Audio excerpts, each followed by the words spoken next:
Genèse chapitre 35, verset 1 jusqu'au verset 5. Genèse aussi chapitre 31, verset 17 jusqu'au verset 21.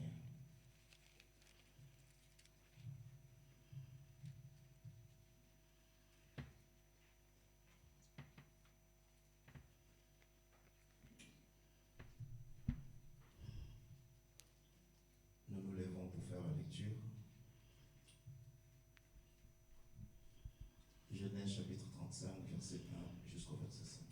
Je lis pour la gloire de notre Seigneur Jésus-Christ, dans le livre de Genèse, chapitre 35, du 1er au 5e verset.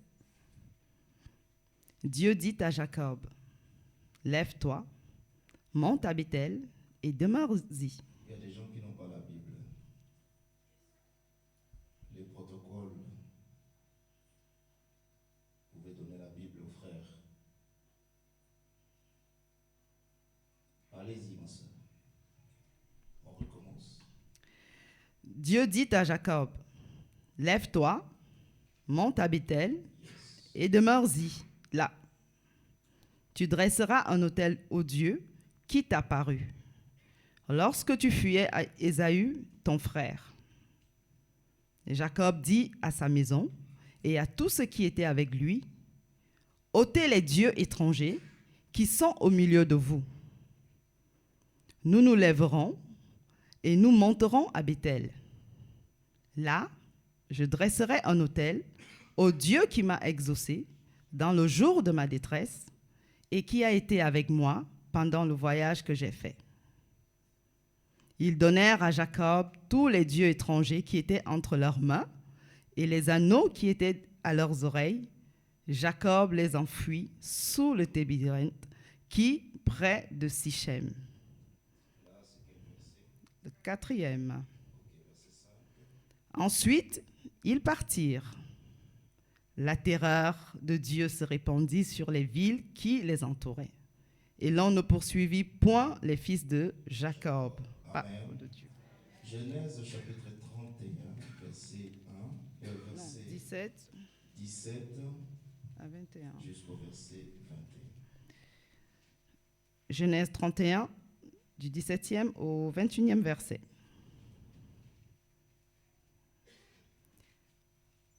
Jacob se leva et il fit monter ses enfants et ses femmes sur les chameaux. Il amena tout son troupeau et tous les biens qu'il possédait. Le troupeau qui lui appartenait, qu'il avait acquis à Padam Aram, et il s'en alla vers Isaac, son père, au pays de Canaan. Tandis que Laban était allé tondre ses brebis, Rachel déroba les téraphins et de son père. Et Jacob trompa Laban, l'araméen, en ne l'avertissant pas de sa fuite. Il s'enfuit avec tout ce qui lui appartenait. Il se leva, traversa le fleuve et se dirigea vers la montagne de Galad. Parole du Seigneur. Amen. Nous acclamons la parole de Dieu. Seigneur Jésus, nous te bénissons, nous te donnons toute la gloire. Nous prions que tu sois au contrôle de tout. Glorifie-toi une fois de plus. S'il m'était possible de te demander une faveur ce matin, je souhaiterais te dire, accomplis tes promesses.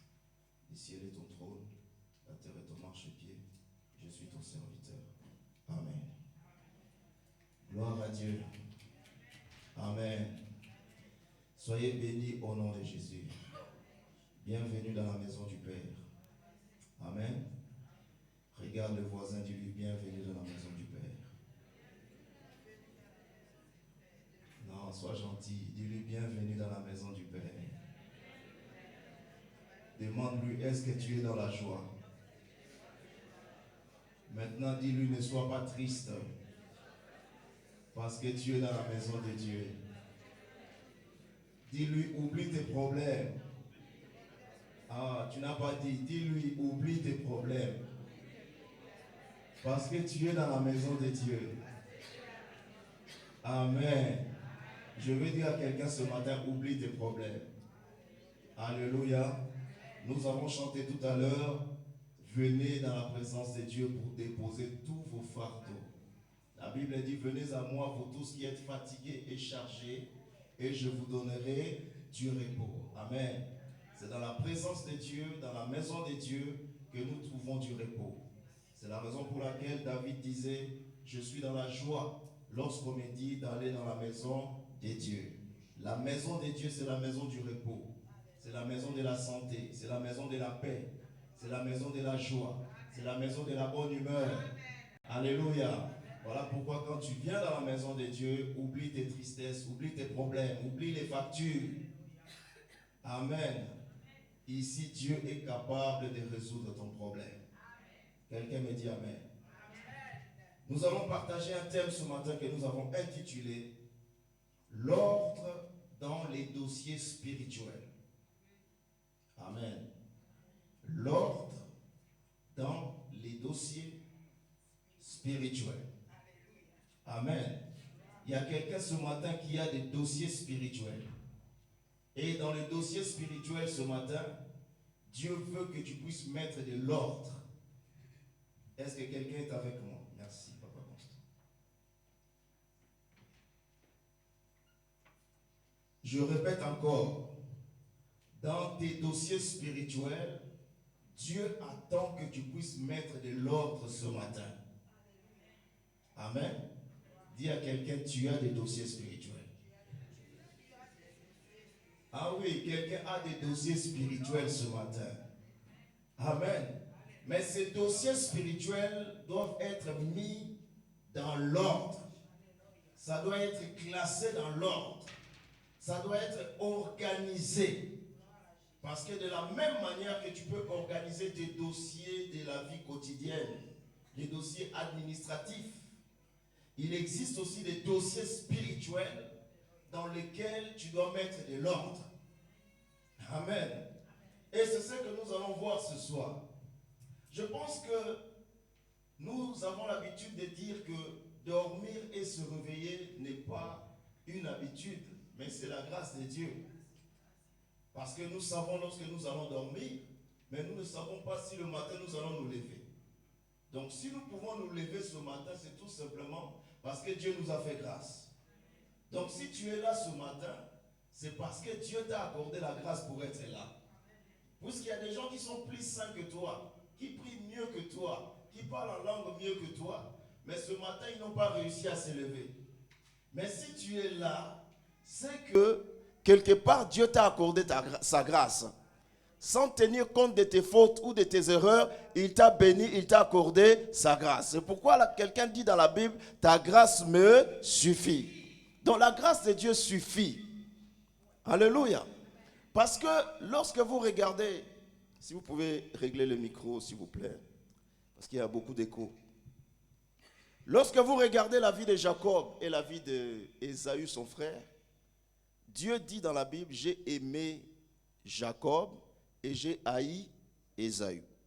Amen. Mais si vous voulez regarder ces choses à la manière des hommes, vous n'allez pas trouver le mal que Ésaü a fait pour que Dieu puisse le haïr. Il n'a rien fait de mal. Et vous n'allez pas voir le bien que Jacob a fait pour que Dieu puisse l'aimer. Mais Dieu dit, j'ai aimé Jacob et j'ai haï Ésaü. Et quand Dieu dit ça, ses enfants sont dans le ventre de leur maman. Dans le ventre, ils n'ont pas encore péché parce qu'ils sont dans le ventre. Mais Dieu dit déjà, moi Dieu, j'ai aimé Jacob. Cela veut dire quoi? Cela veut dire tout simplement que Jacob a trouvé grâce aux yeux de Dieu. Amen. Et si nous analysons les choses encore à la manière des hommes, si nous voulons aller plus loin, Dieu dit dans la Bible, j'ai trouvé David l'homme selon mon cœur. Mais si vous regardez la vie de David, David c'est celui qui avait pris la femme de quelqu'un, c'est lui qui a fait tuer la personne, c'est lui qui a fait beaucoup de bêtises. Alors que l'autre, le premier roi, comment il s'appelait? Saül, lui n'avait jamais pris la femme de quelqu'un.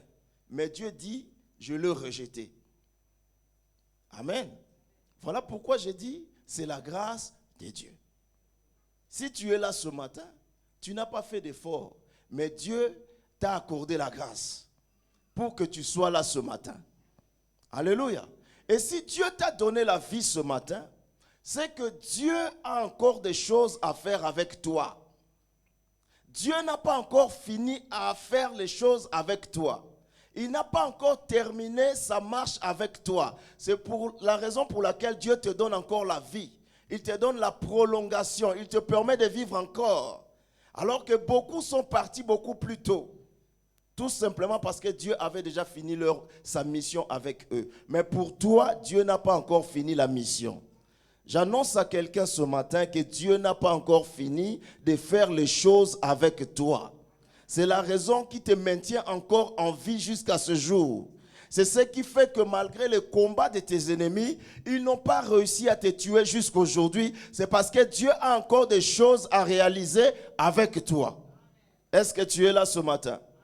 Est-ce que tu es là ce matin? L'une des raisons qui fait en sorte que Siméon puisse vivre longtemps sur la terre, c'est tout simplement la promesse de Dieu. Amen. Parce que Siméon était très vieux, avancé en âge. Les gens de sa génération étaient déjà morts. Mais Siméon vivait toujours parce qu'une promesse de Dieu sur lui disait que Siméon ne mourra jamais tant qu'il n'aura pas porté le Messie. Amen. C'est-à-dire le secret de la longévité de Siméon, c'est la promesse de Dieu.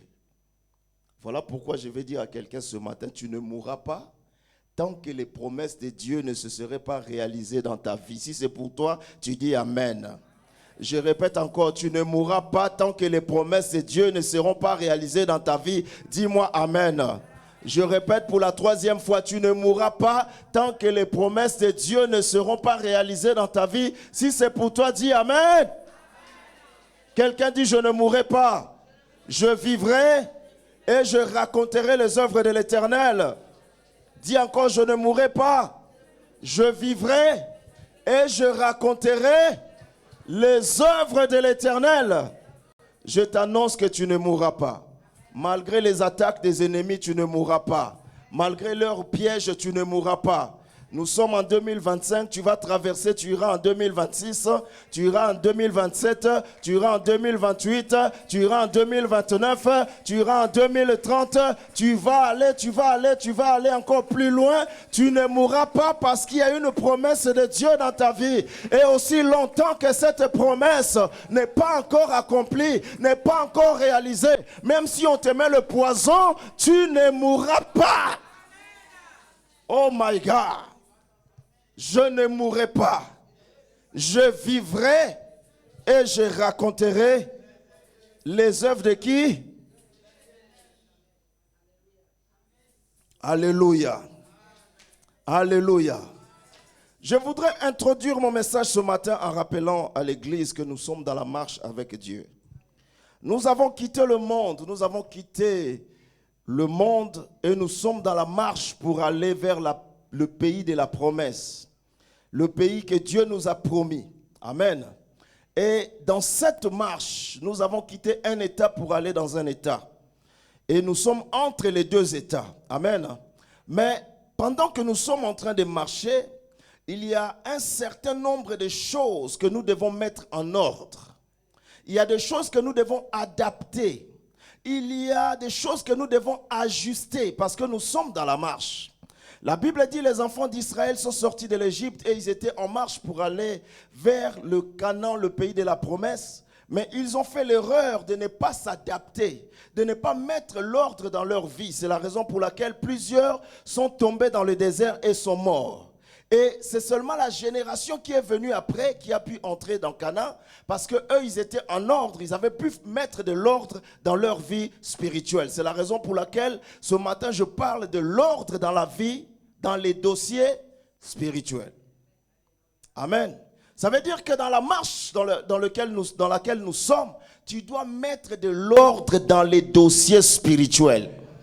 Parce que de la même manière que tu as les dossiers administratifs dans ta maison, tu as les dossiers concernant ton emploi, tu as des dossiers concernant les impôts, l'assurance maladie, les études des enfants, tes propres études, tu as aussi des dossiers spirituels dans lesquels tu dois mettre de l'ordre. Et Dieu attend de toi ce matin que tu mettes l'ordre dans les dossiers spirituels.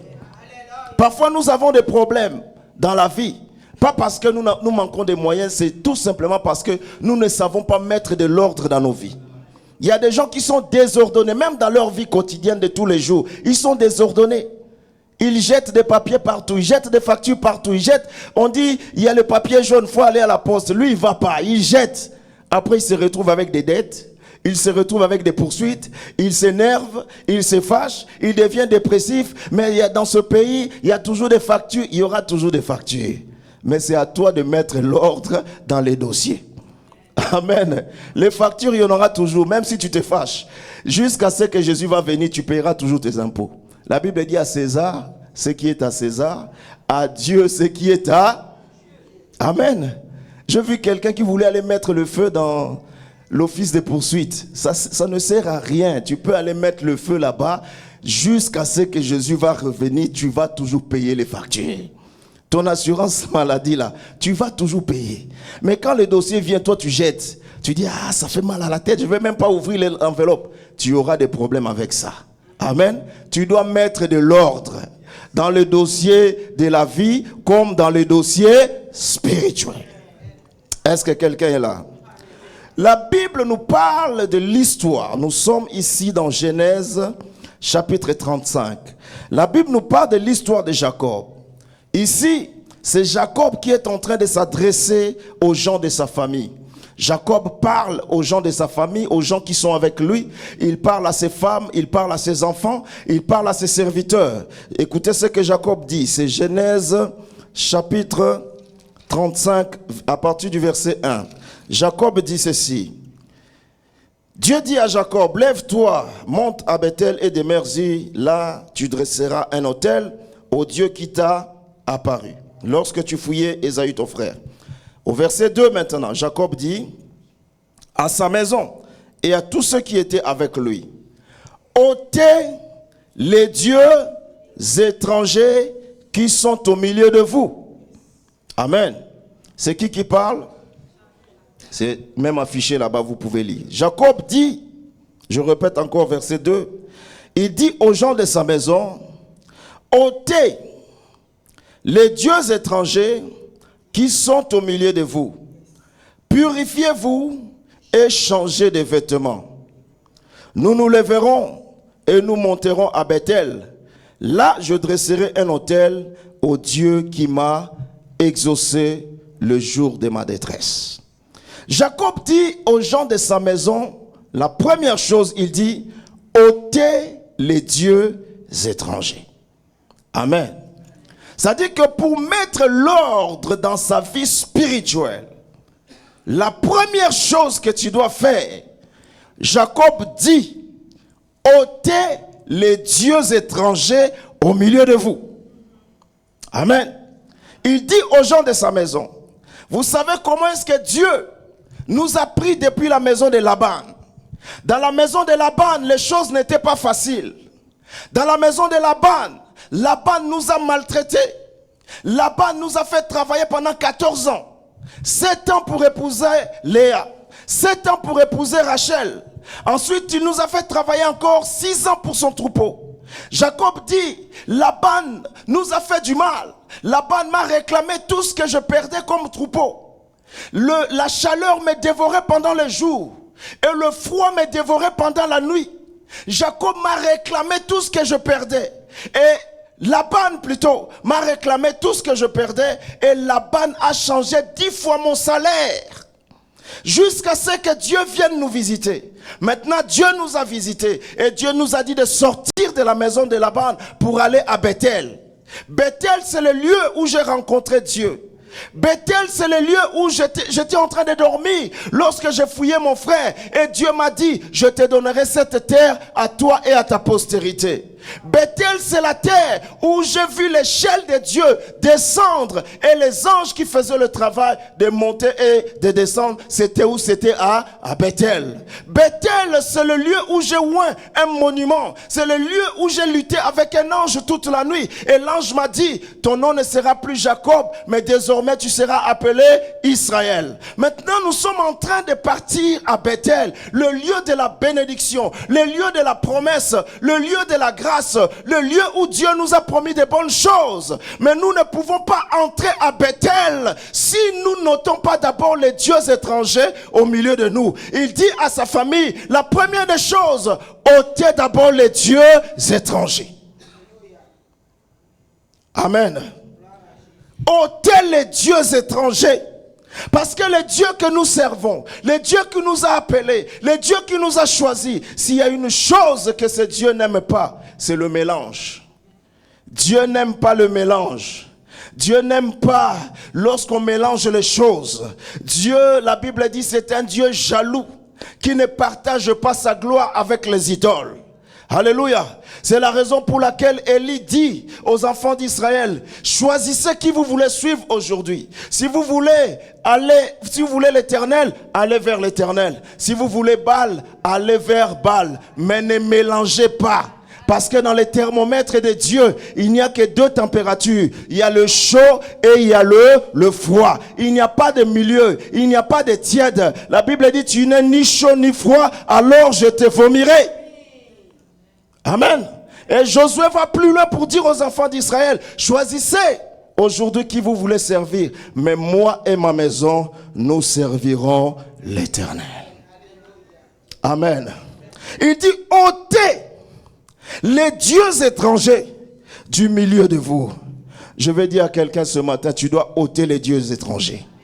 Les dieux étrangers, c'est tout ce qui n'entre pas en conformité avec la vie de Dieu. Les dieux étrangers dans ta vie, c'est tout ce qui ne glorifie pas le Seigneur. Les dieux étrangers dans ta vie, c'est tout ce qui n'honore pas le nom de Jésus. Tu es un enfant de Dieu, mais tu as encore des amulettes à la maison. Ce sont des dieux étrangers. Tu es un enfant de Dieu, tu as encore des statues à la maison. Ce sont des dieux étrangers. Tu es un enfant de Dieu, mais tu marches tantôt à gauche, tantôt à droite. Ce sont des dieux étrangers. Tu es un enfant de Dieu, mais tu marches encore dans l'impudicité. Ce sont des dieux étrangers. Tu es un enfant de Dieu, mais tu es encore dans l'adultère. Ce sont des dieux étrangers. Ôtez les dieux étrangers du milieu de vous. Quand Dieu veut te bénir, quand Dieu veut t'élever, quand Dieu veut accomplir ses promesses dans ta vie, la première chose que tu dois faire, c'est d'ôter les dieux étrangers. Amen. Ça, c'est le message que les gens n'aiment pas. Les gens aiment quand on dit Dieu va te bénir. Là, il est content. Quand on lui dit arrête les mensonges, ah là, il est fâché. Parce que lui, il vit dans ça. Quand on dit arrête de voler, là, il n'aime pas. Amen. Mais écoutez, les apôtres ont dit, est-ce que nous devons écouter les hommes ou nous devons écouter Dieu?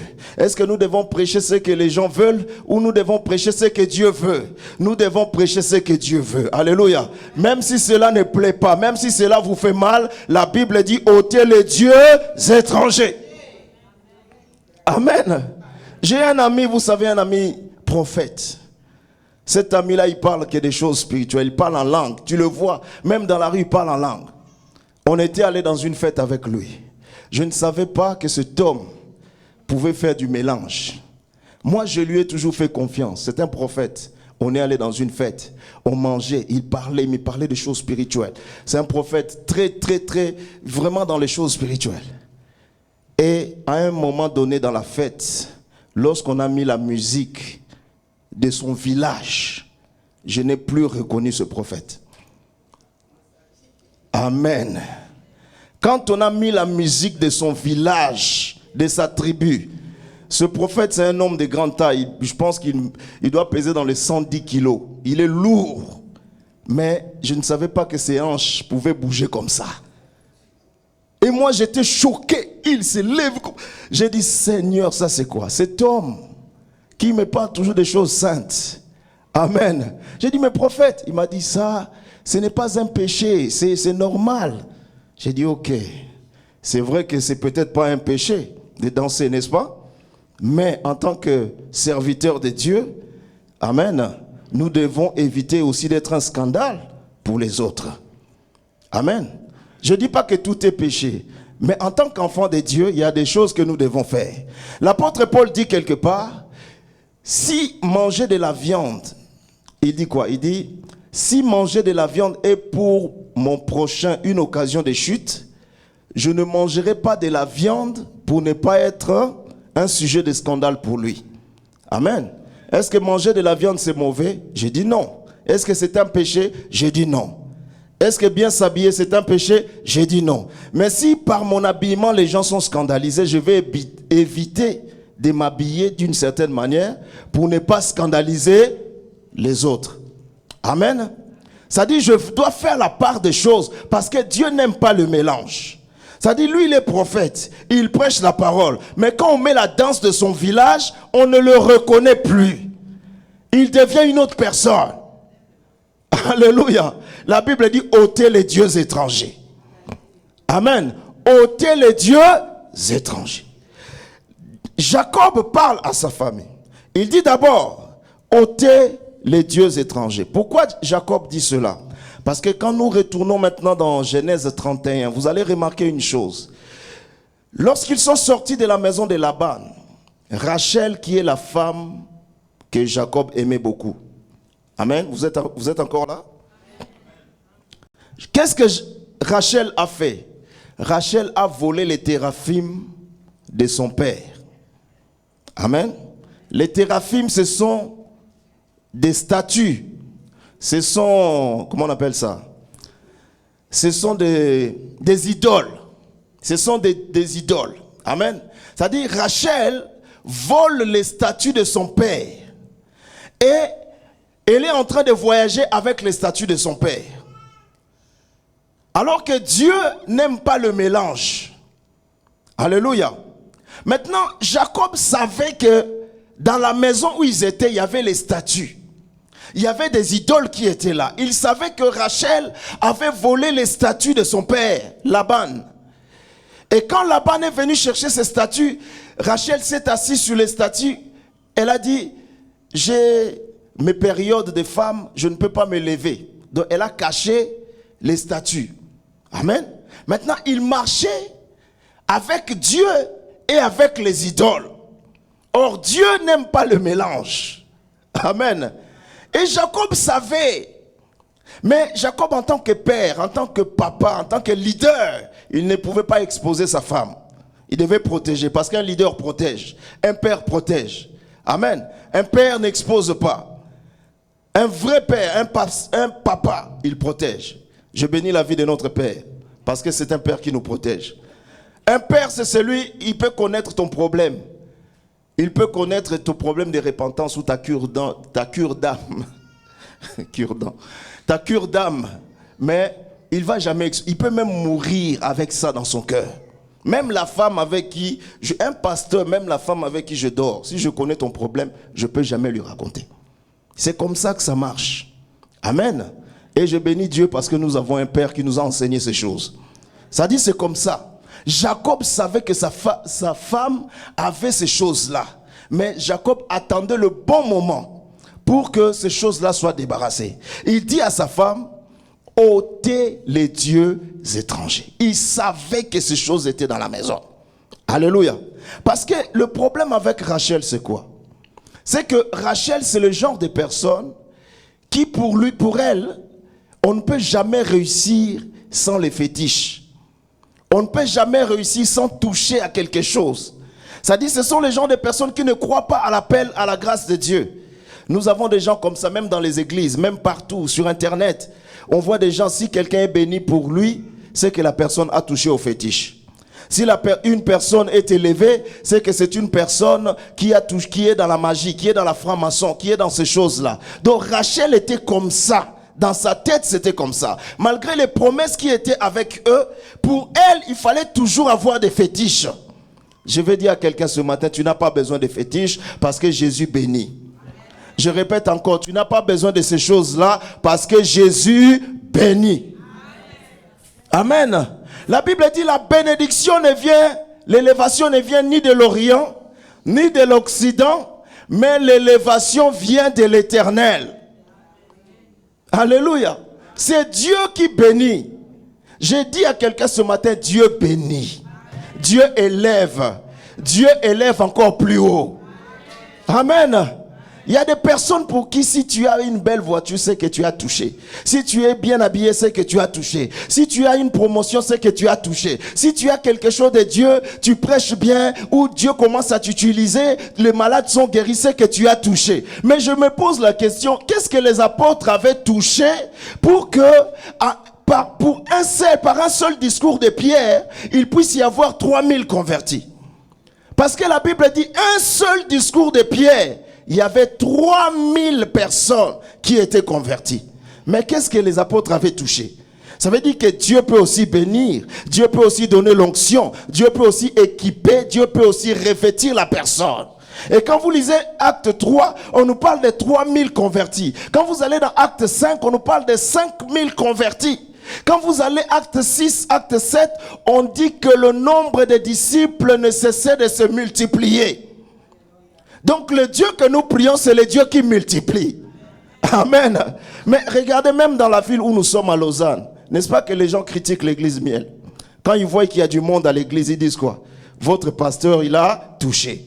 Votre papa, il a touché. Quand ils voient que les gens viennent, ils sont bénis, ils sont guéris. Ah, ce pasteur-là, le docteur-là, il a touché. J'ai dit ce matin à ces gens-là, s'ils me suivent dans les réseaux sociaux, oui, nous avons touché.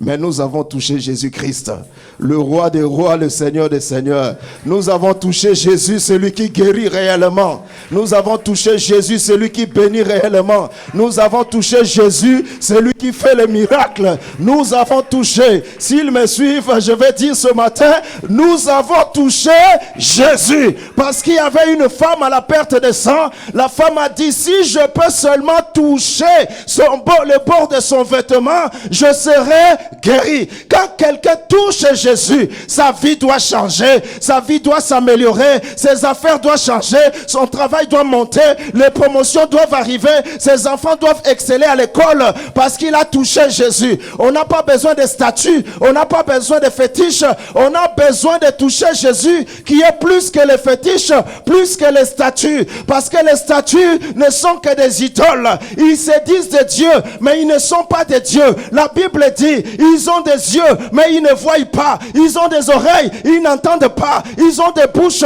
ils ne parlent pas. Ils ont des pieds, ils ne peuvent même pas marcher. Ils ne peuvent pas guérir. Ils ne peuvent rien faire. Ne les craignez pas, ce ne sont que des idoles. La Bible dit, ôtez les dieux étrangers. Est-ce que je peux avancer? Amen. L'élévation vient ni de l'Orient, ni de l'Occident. Mais l'élévation vient. C'est la raison pour laquelle David dit, je lève mes yeux vers les montagnes, d'où me viendra le secours. Le secours me vient de l'Éternel, qui a fait, c'est psaume combien? Psaume chapitre 121, verset 1 jusqu'au verset 8. Je lève mes yeux vers les montagnes, d'où me viendra le secours. Le secours me vient de l'Éternel. Est-ce que le secours vient des fétiches? Non. Le secours vient du chef coutumier du village? Non. Mais le secours me vient de l'Éternel, qui a fait les cieux et la terre. Amen. Il dit encore, il n'admettra point que mon pied chancelle. Il dit encore, c'est lui qui te garde ne sommeillera point. Il dit encore, voici, il ne sommeille ni ne dort, c'est lui qui garde. Je croyais que tu allais dire ton nom.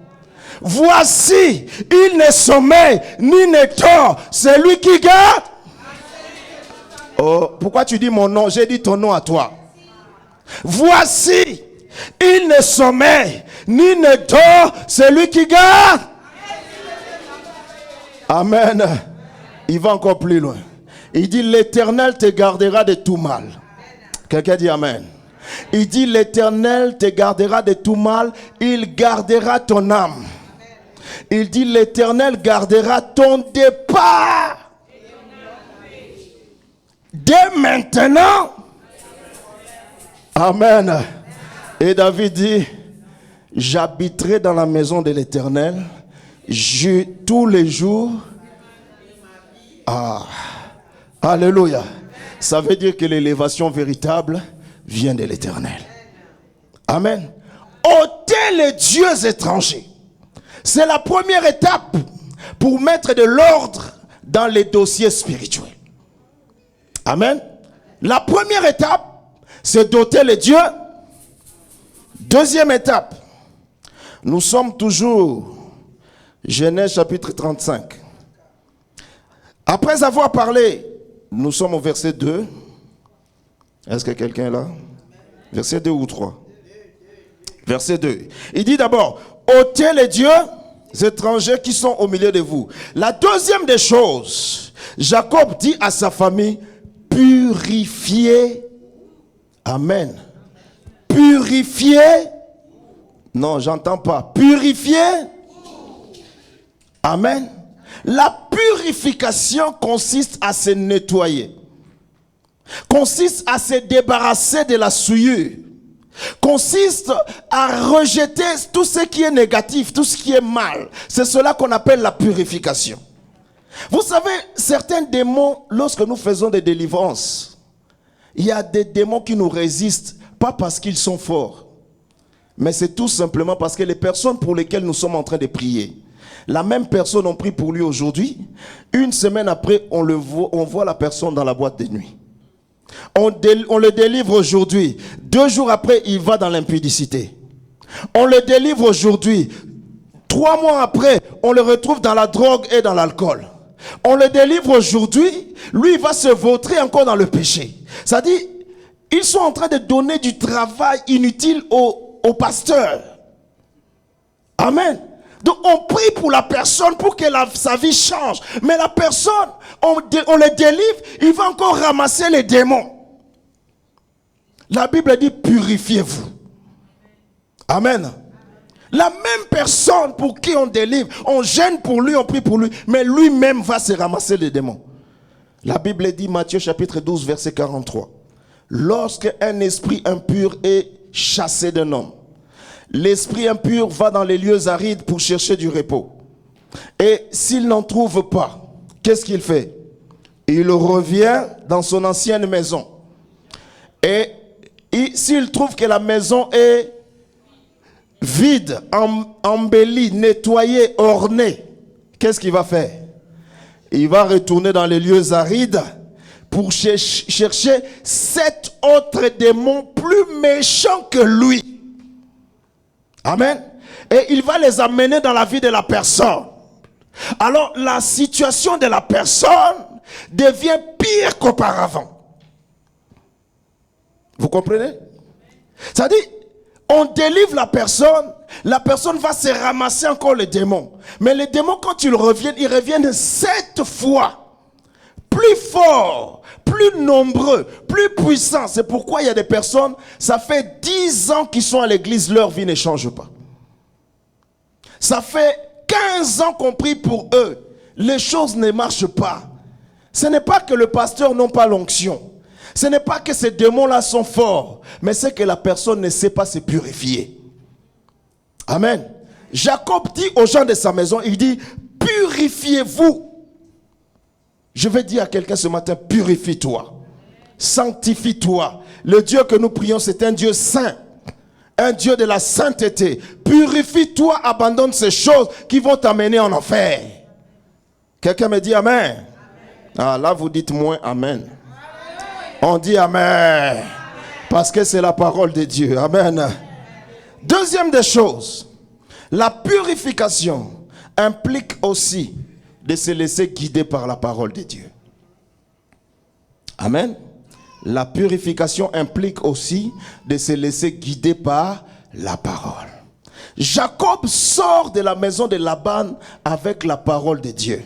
Dieu lui dit, sors et va à Bethel. C'est-à-dire, il est en train de marcher, pas par sa vue, mais par la vision de la parole de Dieu. C'est-à-dire, c'est la parole qui le guide, c'est la parole qui le conduit. Est-ce que vous êtes là? Hello. Hello. J'ai dit se laisser conduire par là. Amen.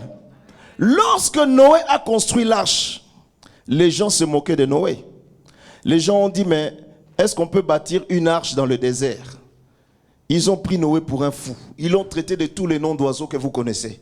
Ils ont dit, mais tu es dépressif, tu es schizophrène, tu es atteint psychiquement. Tu construis un bateau dans le désert.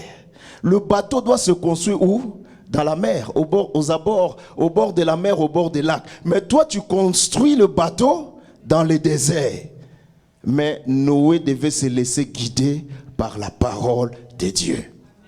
Dieu avait dit à Noé, tu bâtiras une arche, un point, un trait. Et Noé devait se soumettre à la parole de Dieu. Pendant ce temps, les gens se moquaient de lui. Mais quand la pluie a commencé à tomber, la pluie tombe, l'arche monte. La pluie tombe, l'arche monte. Pendant ce temps, les gens continuent à se moquer. Ils regardent, mais la pluie tombe, l'arche continue toujours à monter. Plus la pluie tombe, plus l'arche monte, jusqu'à un certain niveau où l'arche a commencé à flotter. Alléluia. Et l'arche n'avait pas de GPS pour arriver à la montagne d'Ararat. L'arche n'avait pas de boussole, ni de carte géographique. Vous voyez? Mais l'arche s'est laissée guider par l'eau qui est la parole de Dieu. C'est-à-dire, c'est l'eau qui connaît la destination de la montagne d'Ararat. C'est la parole de Dieu qui connaît la destination où il veut t'amener. Tu n'as pas besoin de réfléchir. Tu as besoin de te soumettre seulement à la parole de Dieu. Quand tu te soumets à la parole de Dieu, on peut te critiquer, mais la parole va toujours te faire monter jusqu'à naviguer jusqu'à la montagne. Plus on critiquait l'arche, plus l'arche montait. Plus on parlait mal, plus l'arche montait. Plus on vilipendait l'arche, plus l'arche montait. Je vais dire à quelqu'un ce matin, ta vie va monter, plus on va te combattre. Ne sois pas découragé par des moqueries, par des critiques. Ne sois pas découragé par les gens qui te parlent mal. Ne sois pas découragé par les gens qui te mettent les bâtons dans les roues. Plus on va te... Oh my God. Plus on va te combattre, plus tu montes. Plus on te critique, plus tu montes. Plus on te parle mal, plus tu montes. Plus on te combat, plus tu montes.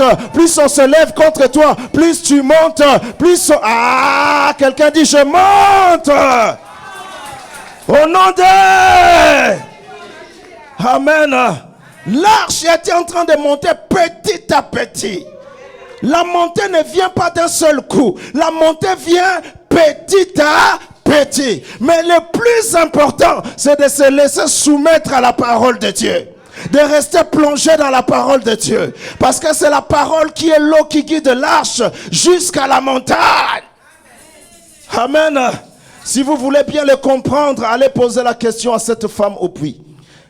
La femme samaritaine. La femme rencontre Jésus. Il y a un échange.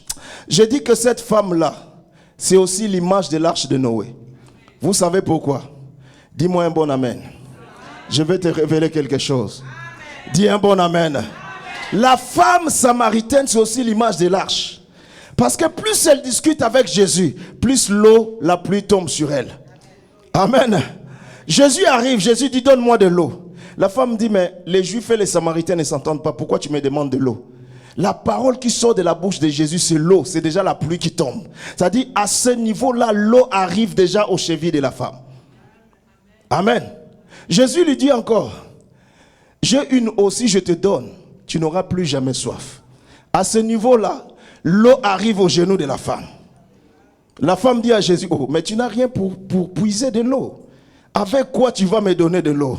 C'est-à-dire, il y a une résistance. Amen. Pendant ce temps, la pluie continue toujours de tomber. Il y a la résistance, mais la pluie tombe. Je vais dire à quelqu'un, malgré les résistances, sache que la pluie tombe. Malgré le combat, la pluie est toujours là en train de tomber. Tu ne vois pas la pluie, mais la pluie est en train de tomber. Écoutez, Jésus dit à la femme, il dit quoi après? Il dit, la femme dit à Jésus, c'est à Jérusalem. Vous dites qu'il faut aller adorer à Jérusalem. Mais nos pères ont adoré à cette montagne. Jésus lui dit, l'heure vient, et elle est déjà venue, où ce n'est ni à Jérusalem, ni en Samarie. Mais l'heure est déjà venue où les vrais adorateurs adoreront le Père en esprit et en... La parole là, c'est l'eau qui descend sur la femme et l'eau arrive au cou. Est-ce que vous êtes là? Alors Jésus lui dit, va me chercher ton mari. À ce niveau-là, l'eau dépasse la tête de la femme. Et la femme dit, mais je n'ai pas de mari. Jésus lui dit, en cela tu as dit vrai. Parce que tu as déjà eu 5 maris. Et le 6e là, ce n'est même pas ton mari. En ce moment-là, l'eau a déjà monté. Et quand l'eau est montée, la femme ne pouvait plus encore marcher. Elle devait commencer à nager. C'est pourquoi l'arche de Noé devait nager sur la mer. Et lorsque l'arche commence à nager, c'est-à-dire qu'on a changé les moyens de déplacement. On ne marche plus avec les pieds, mais on marche par la nage. Et lorsqu'on marche par la nage, ce n'est plus toi qui te conduis, mais c'est l'eau, le courant de l'eau qui te conduit. Voilà pourquoi j'ai dit que la purification consiste aussi à se laisser guider par la parole. Quand la parole de Dieu vient, c'est la parole qui te lave, c'est la parole qui te purifie, c'est la...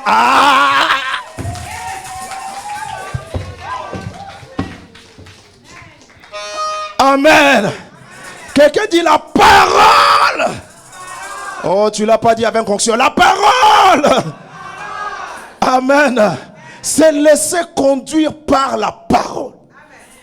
Jacob dit purifiez-vous. Et Jacob avait une parole de Dieu qui lui disait lève-toi et va à Bethel. C'est-à-dire malgré les difficultés, Jacob se laisse conduire par la parole. J'ai dit à quelqu'un, laisse-toi conduire par la parole. Ne résiste pas à la parole de Dieu. Laisse la parole te guider. Laisse la parole être au centre de ta vie. Laisse la parole vivre dans ta maison. Laisse la parole respirer dans ta vie. Laisse la parole se manifester. Laisse la parole travailler dans ton cœur. Laisse la parole de Dieu te purifier. Laisse la parole de Dieu. C'est la parole qui nettoie, qui purifie, qui lave. C'est la parole qui change. C'est la parole qui transforme. C'est la parole. Est-ce que je peux avancer? Est-ce que je peux avancer? Dis-moi amen. Si tu dis amen, j'avance. Vas-y, provoque-moi, provoque-moi, provoque-moi, provoque. Amen. Plus tu me provoques, plus j'avance. Hein? Alléluia. Première chose pour mettre l'ordre dans les dossiers spirituels. ôter les dieux.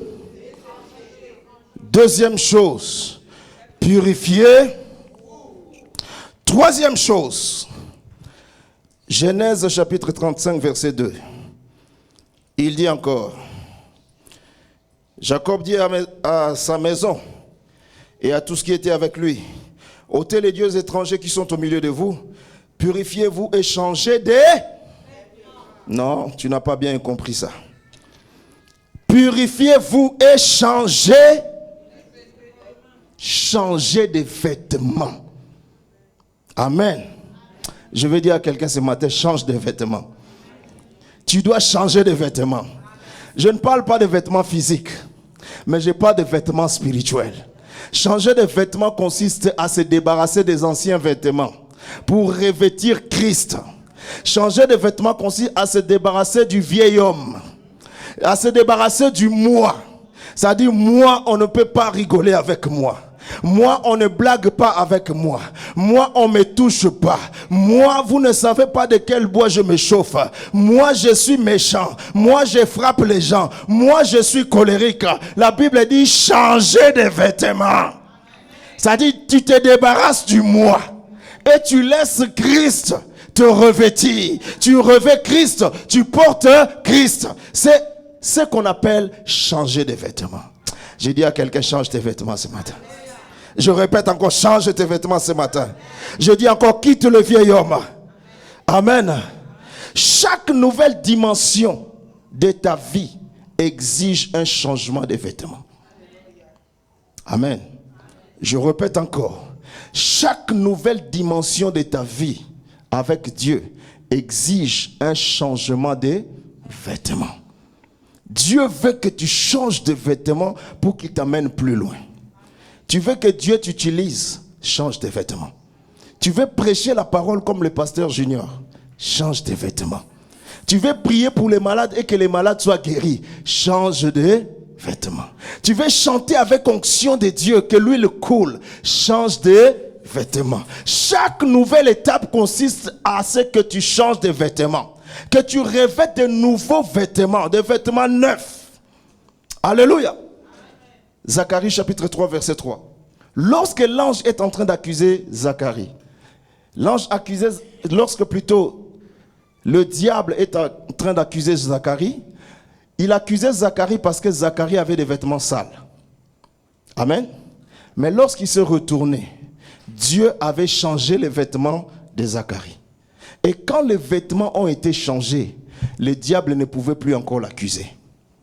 Amen. Le diable trouve des failles dans ta vie parce que tu n'as pas encore changé tes vêtements. Tu as encore des vêtements anciens. Le manteau ancien. Quand tu étais dans le monde, c'est-à-dire tu es dans le Seigneur, tu es à l'église, mais tu es dans la nostalgie des choses du monde. C'est-à-dire, vous ne me connaissez pas, quand j'étais dans le monde, j'allais déposer la Bible et j'allais m'en charger de lui. Ça, tu es en train de porter les anciens vêtements. On sait que Dieu veut, c'est que tu changes de vêtements. Amen. Parce que l'église, c'est comme l'arche de Noé. Dans l'arche de Noé, il y a toutes sortes d'animaux. Il y a des tortues, il y a des lions, il y a des girafes. Il y a tout qui est là. Amen. Mais dans cette arche de Noé, on n'a jamais vu les lions se battre avec le macaque dans l'arche. Pourquoi? Parce qu'il y avait l'harmonie dans l'arche de Noé. Et aujourd'hui, à l'église, nous avons besoin de l'harmonie. C'est-à-dire, nous ne venons pas tous du même endroit. Nous n'avons pas reçu tous la même éducation. Nous ne venons pas tous du même pays ou de la même région. Mais quand nous sommes à l'église, nous sommes dans l'arche de Noé. Amen. C'est-à-dire, nous revêtons de nouveaux vêtements. Nous oublions nos vêtements de l'extérieur. Nous revêtons les vêtements du Christ. Amen. Et ici, tu ne peux pas dire à ton frère, toi, tu ne me connais pas. Si c'était dans le monde, tu ne peux pas dire ça parce que nous sommes dans la maison de Dieu. Alléluia. J'ai dit à quelqu'un, change tes vêtements. J'ai dit encore, change tes vêtements. Au nom de... Amen. Si vous voulez bien comprendre ces choses, allez poser la question à Joseph. Joseph, quand vous regardez sa vie, vous allez voir que son ancien vêtement est resté dans la maison de Potiphar. Vous savez pourquoi? Parce que quand Dieu veut t'emmener quelque part, tu dois changer de vêtements. C'est-à-dire le manteau de Joseph est resté sur la femme de Potiphar. Parce que Joseph devait aller dans une autre dimension. Et même quand il est allé en prison, il est resté en prison. Pour sortir de la prison, il a encore changé de vêtements. Voilà pourquoi je dis chaque nouvelle étape exige que tu changes de vêtements. Et si vous retournez en arrière quand il était dans la maison de son père, pour sortir de la maison de son père lui a fait un nouveau vêtement. Amen. La robe multicolore, ce n'est pas tout. Si vous allez dans 2 Timothée chapitre 4 verset 13, Paul est en train de parler à Timothée. Il dit: Timothée, reviens vite vers moi. Il écrit à Timothée, il dit: reviens vite vers moi, parce que mes compagnons m'ont abandonné. Démas m'a abandonné. Je suis resté seul avec Tite. Et Alexandre le forgeron m'a fait beaucoup de mal. Je suis là, il faut que je continue d'écrire les épîtres. Mais il me manque une chose. Il me manque les parchemins et le vêtement. Il dit: n'oublie, quand tu reviendras, n'oublie pas mon manteau que j'ai laissé à Troas. Parce que quand je suis allé à Troas, j'ai oublié mon manteau. C'est-à-dire qu'il avait besoin d'un nouveau vêtement pour continuer à écrire. Voilà pourquoi j'ai dit chaque nouvelle étape exige un nouveau vêtement. Amen.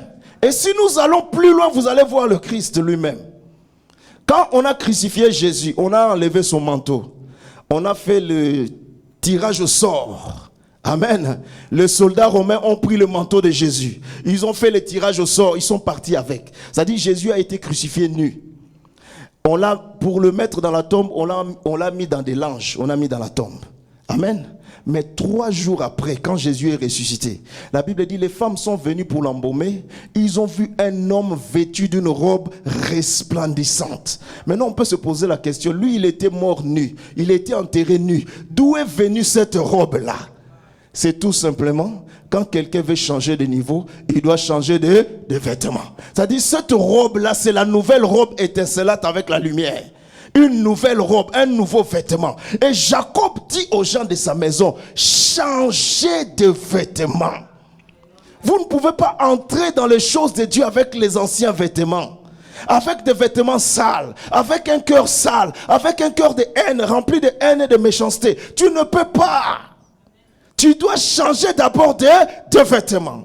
Tu ne peux pas mettre de l'ordre dans ta vie spirituelle si premièrement tu n'ôtes pas les dieux étrangers. Deuxièmement, tu ne te purifies pas. Et troisièmement, tu ne changes pas de vêtements. Alléluia. Il dit changer de vêtements.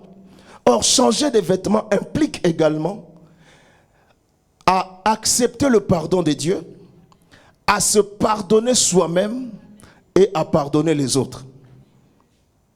Je répète encore. Changer de vêtements implique d'accepter d'abord le pardon de Dieu, de se pardonner soi-même. Parce qu'il y a des gens qui ne se pardonnent pas même eux-mêmes. C'est-à-dire qu'il vit dans sa culpabilité là. Il est coupable. Lui-même se condamne tous les jours. Je viens te dire ce matin, Dieu t'a déjà pardonné. Dieu a déjà oublié tes fautes. Il a déjà oublié tes péchés. Dieu ne t'attend pas pour te condamner. Dieu a déjà oublié tes péchés. Maintenant, c'est à toi de te pardonner et d'avancer avec Dieu. Alléluia. Et Dieu nous a pardonné à la croix. Mais il y a des gens jusqu'à aujourd'hui n'ont pas accepté le pardon de Dieu. Tu dois accepter le pardon de Dieu. Tu dois accepter de te pardonner toi-même. Et tu dois accepter de pardonner les autres. Amen. Matthieu chapitre 6. La Bible dit quoi? Pardonne-nous nos offenses, comme nous pardonnons aussi à ceux qui nous ont offensés. Mais toi, tu ne pardonnes jamais. Comment tu veux que Dieu te pardonne? Toi, quand tu es fâché contre quelqu'un, tu dis jusqu'à la tombe. Mais tu gagnes quoi avec ça? Tu gagnes quoi? Tu vas aller en enfer gratuitement. Amen. Tu vas aller en enfer gratuitement. Pourquoi jusqu'à la tombe? Pardonne. Alléluia. J'ai dit encore, pardonne. Je ne dis pas que tu dois devenir ami avec tout le monde. Mais je dis que tu dois pardonner tout le monde et tu dois avancer. Pardonner ne veut pas dire que tu deviens ami avec la personne. Amen. Mais pardonner veut dire tu oublies ce qui s'est passé et tu avances. Alléluia. Parce que changer de vêtements consiste à oublier le passé. La Bible dit quoi? Ne regardez plus les événements. Comment on dit? Ne pensez plus aux événements. Ce qui s'est déjà passé, c'est déjà. Amen. Ne considérez plus ce qui est ancien. Voici, je vais faire une chose, pas une chose ancienne, une chose nouvelle, qui est sur le point d'arriver.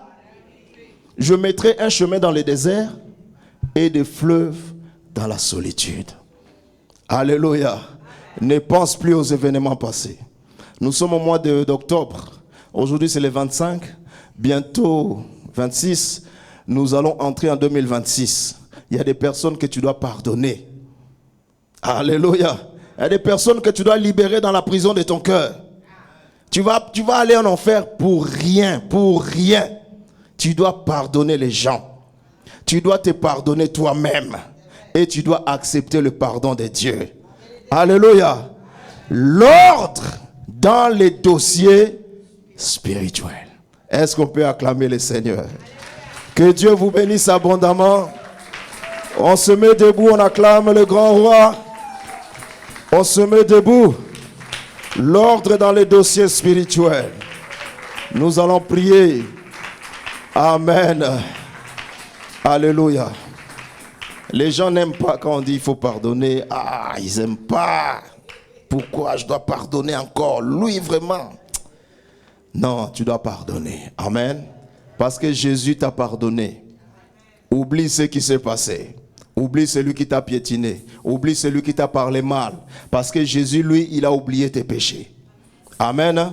Et même pendant qu'on le crucifiait à la croix, Jésus va dire encore, Père, pardonne-leur, car ils ne savent pas. Ils ne savent pas ce qu'ils font. Certaines personnes qui nous piétinent ne savent même pas ce qu'ils font. Amen. Il ne faut pas prendre toujours les choses au premier degré et tenir toujours rigueur. Il y a des personnes, tu ne sais pas la dépression qu'il est en train de vivre. Il peut mal te répondre et tu te fâches, mais c'est pas lui. C'est-à-dire, tu connais pas ses problèmes. Voilà pourquoi il faut être souple. Amen. Il faut être cool. Cool. Amen. Nous allons prier. Lève ta main droite. Tu répètes après moi. Seigneur Jésus, ce matin, j'ai écouté ta parole. J'accepte de mettre de l'ordre dans mes dossiers spirituels. Je veux que l'ordre vienne s'installer dans ma vie.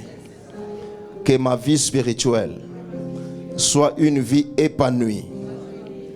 Soit une vie qui monte. Soit une vie qui brille.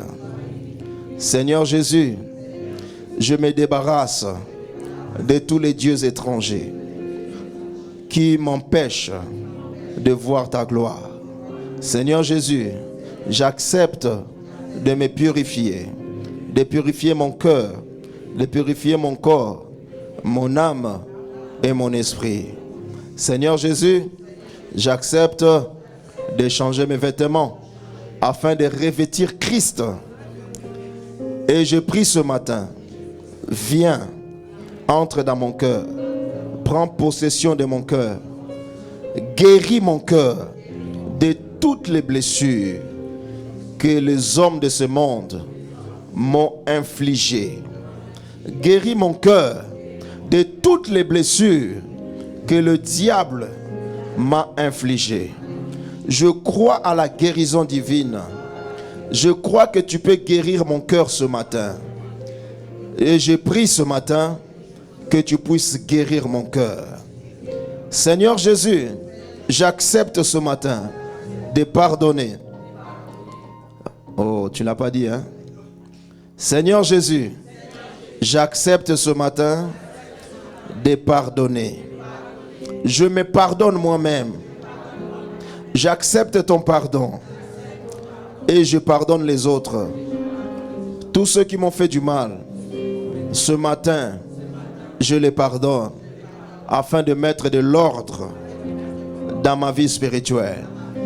Dans cette nouvelle étape de ma vie, Je veux être léger. Je vais monter léger. Je vais avancer léger. Je me débarrasse de tous les tracas qui m'empêchent d'avancer. Viens dans ma vie. Viens dans mon cœur. Prends le contrôle. Au nom de Jésus-Christ. Amen. Nous acclamons le Seigneur.